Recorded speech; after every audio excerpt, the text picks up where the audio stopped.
The reading's from Luke chapter 20, beginning in verse 27.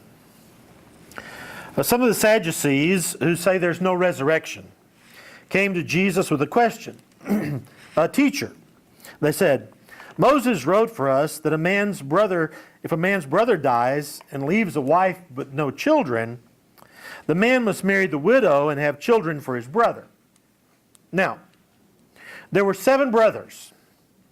The first one married a woman and died childless. The second, and then the third married her, and in the same way, the 7 died, leaving no children. Finally, the woman died too. Now then, at the resurrection, whose wife will she be, since the 7 were married to her? Jesus replied, the people of this age marry and are given in marriage. But those who are considered worthy of taking part in that age and in the resurrection from the dead will neither marry nor be given in marriage, and they can no longer die. For they're like the angels. They are God's children, since they are children of the resurrection. But in the account of the bush, even Moses showed that the dead rise. For he calls the Lord the God of Abraham and the God of Isaac and the God of Jacob. He is not the God of the dead, but of the living, for in him all are alive. Some of the teachers of the law responded, well said, teacher. And no one dared ask him any more questions. The word of the Lord. Be seated.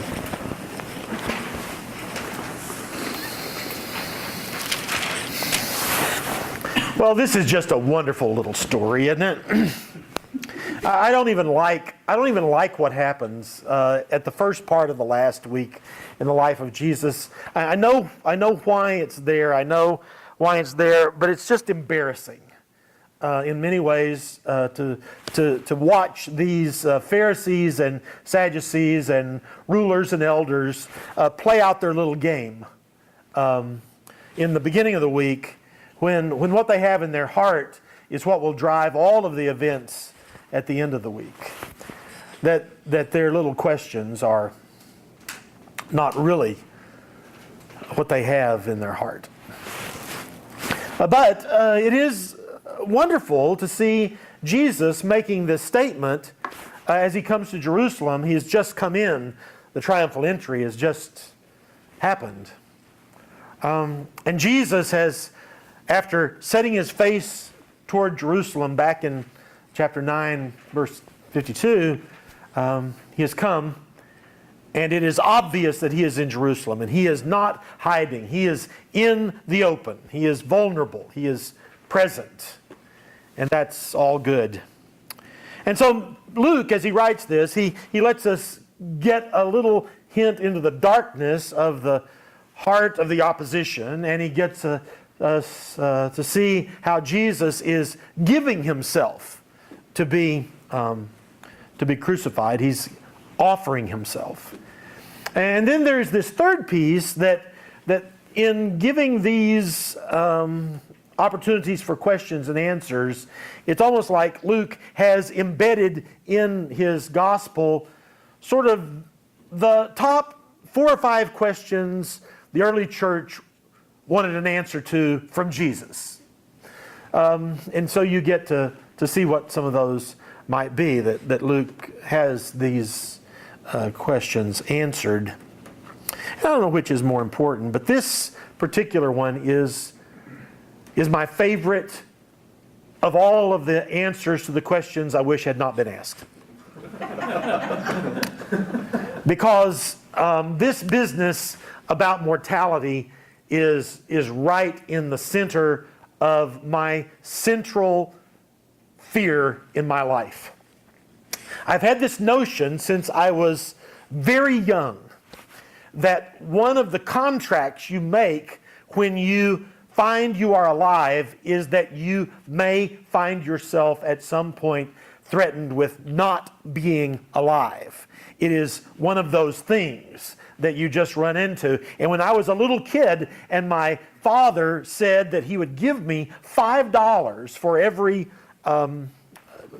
volume of the encyclopedia that I would read, I didn't have any idea how cheap that was.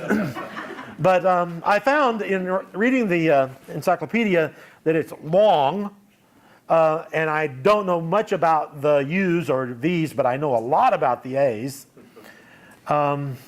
Alabama and Alaska and those kinds of things.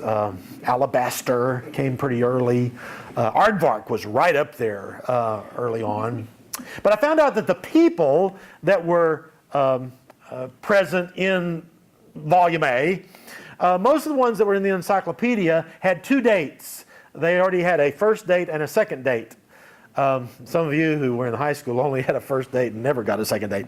But I digress. But in the encyclopedia, there were very few people who had made it into the encyclopedia who didn't already have a second date. And as I would read through it, I would see things that were a little bit ominous, like 1751 to 1826. 1551 to 1584. And since I was a 51 kind of person, I kind of noticed all of the people in the encyclopedia who also shared my last 2 digits. And I would look at their second number. And I thought, if you are the kind of person that gets in the encyclopedia, and you still have to have a second number, what hope is there for a 4th grader in Carlsbad, New Mexico, who will never make it into the encyclopedia? Yeah, it was about 4th grade. And so my early life was identifiable for a lot of things, some of them not nearly noble at all, but one of them that was sort of existentially noble was a profound fear of death. And I remember having these hyper alert moments, this kind of hyper alert moment where in the middle of listening to my dad preach on a Sunday night, I would suddenly think, when I was less than 11 because we had moved from Carlsbad before I was 12. But I remember being suddenly struck with, I'm going to die! And I would jump up in the middle of the service and I would run out of the building and I would run around the building until I got so tired that I was afraid I was going to die. And I would stop and I would be panting and going, there's no way out of this. Now you're probably thinking, the boy needs help.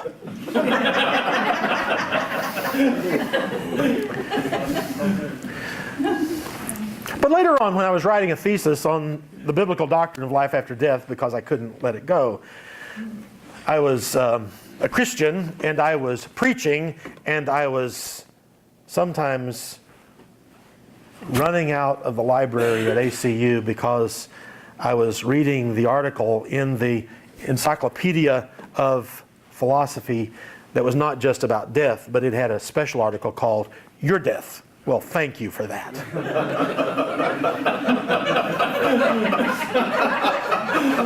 and while Jeff is over there watching Star Trek and enjoying Star Trek, when I watch Star Trek, I would think by the time Captain Kirk is doing this, I've been dead for centuries. And you're thinking, this guy needs some help. And so I wrote a thesis, and I have done hundreds of funerals. Hundreds. At least 600. And I still have this nagging suspicion that mortality is not something to be taken lightly. And so it meant something to me when in 1 Samuel 28, Saul goes to the witch at Endor and asks for Samuel. And Samuel shows up. I like that. It scared the witch. It scared Samuel. It made me really happy. Because I'm thinking, there's still Samuel. He was prayed for and born. He lived his life and died with sons who probably didn't come to the funeral. But there's still Samuel. And the transfiguration that is back in Luke 9, I love the transfiguration. And people, oh, the transfiguration of Jesus. No, that's fine. No, what I like is that Moses and Elijah show up. I like that. And so the two great things when I was growing up was the people who had overcome the power of the second number, and Samuel, and Moses, and Elijah. And then Jesus does this stuff. He does this stuff with the widow at Nain's son, and Jairus' daughter, and Lazarus. And he says, I am the resurrection and the life. And I hear,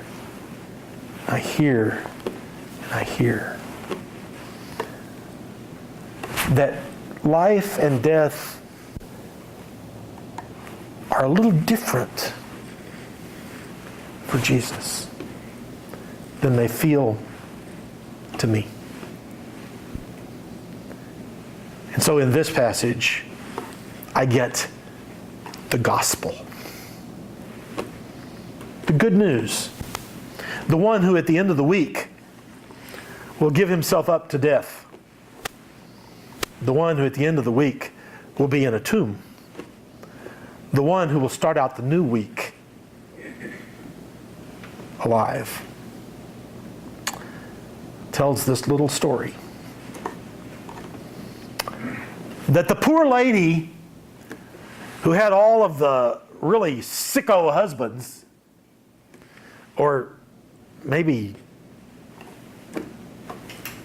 foolish around a bandsaw or something. I don't know what they were.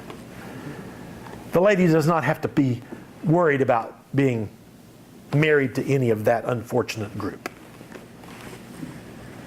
And they don't have to worry about, which one of them gets to be the mister. Because now something is profoundly different. It's not a world of doing the stuff that's done in this world. It's a world where there is new life. And it's new life filled with great hope. Because to God, he says, all are alive. All are alive. Once you get that first number, the second number doesn't threaten you in Christ. All are alive. So, this last week, I had to fulfill a promise I made to Belinda Curtis. Last year, I walked into her room when she was in nursing care for a while, and she asked if I would do her funeral. And I said yes, And I kind of knew what that would cost. And so when she died, I talked to Tim, because he had declared that we should have a colorful and somewhat casual funeral. And so I said, so Tim, how do you preach? He says, I preach in a shirt, open collar, no coat, no tie. And I thought, well, and you call that preaching?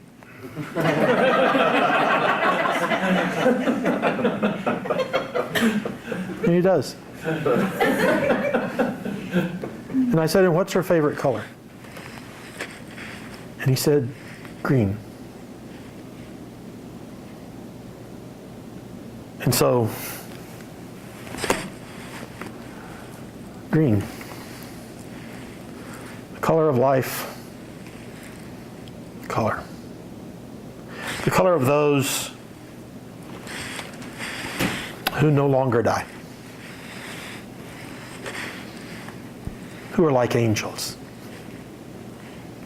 who are God's children, who are children of the resurrection, who in God are always and cannot be anything but alive. So I don't know if you have suddenly become very alert during a sermon, certainly not today, and in that moment become absolutely aware of your mortality. I don't know if you do that or not. Maybe you don't. But even if you don't, it's true. We will find our life wasting away, and our hope is in Christ. And I pray that we all will find ourselves resting in that kind of comfort, in what life is to Jesus and what death is to God. Somebody says, well, that was a cheery little homily. At the root of it all, it's the best news you're going to get all day. The word of the Lord.